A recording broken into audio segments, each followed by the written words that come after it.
Oke, yang pertama ada kesalahan penulisan abstrak. Strukturnya kurang sesuai kaidah. Abstrak ilmiah idealnya membuat latar belakang, singkat, tujuan, metode, hasil utama, kesimpulan singkat. Pada artikel ini tidak ada pemisahan jelas antara hasil dan kesimpulan. Bagian hasil bercampur dengan penjelasan. Manfaat dan urgensi karakterisasi harusnya di pendahuluan. Bahasa kurang ringkas. Terlalu panjang, lebih dari 200 kata, dan repetitif. Banyak kalimat yang mengulang informasi tentang pentingnya padi belia harusnya di pendahuluan, bukan di abstrak. Kesalahan penulisan abstrak yang selanjutnya itu masalah redaksi atau tata bahasa. Contohnya, kemampuan menghasilkan akan sebanyaknya 13 anakan, seperti salah ketik.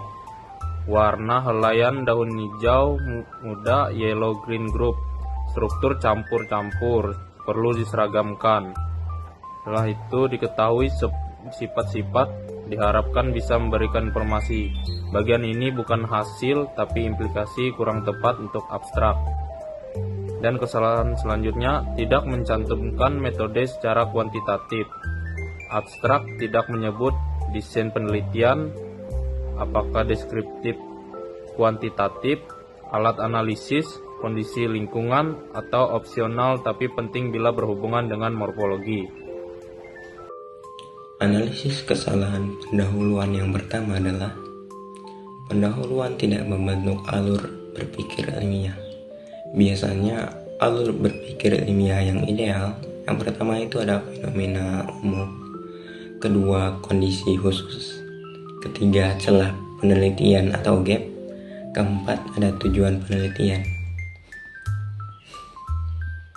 Tapi pada artikel ini paragraf yang ada malah meloncat-loncat antara manfaat beras hitam, resiko kepunahan, sampai masa reproduksi. Lalu celah penelitian atau gapnya tidak dijelaskan secara tegas. Belum ada karakteristik detail terkait agronomi dan morfologi padi beras hitam belia ini. Misalnya, analisis kesalahan pendahuluan bagian D tidak menampilkan urgensi ilmiah.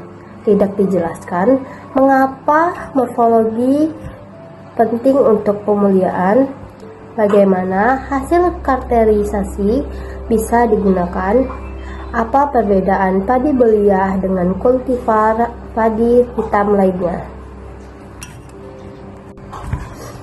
Analisis kesalahan kesimpulan.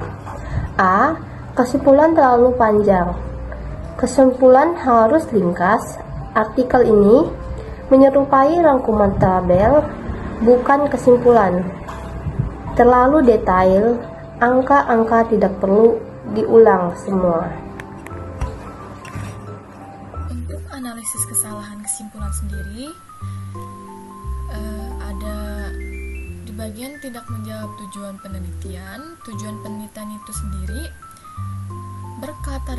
berkarakterisasi agronomi dan morfologi. Kesimpulan harus merangkum karakter khas, keunikan, serta implikasi bagi pemuliaan. Tapi kesimpulan hanya berupa daftar karakter tanpa interpretasi, manfaat, relevansi bagi seleksi varietas, dan potensi pengembangan. Dan juga tidak ada rekomendasi. Padahal untuk penelitian karakterisasi, rekomendasi sangat penting. Misal, apakah varietas ini layak untuk dijadikan induk? Apakah adaptif di lahan sawah tanda hujan? Dan apa sifat unggul utamanya?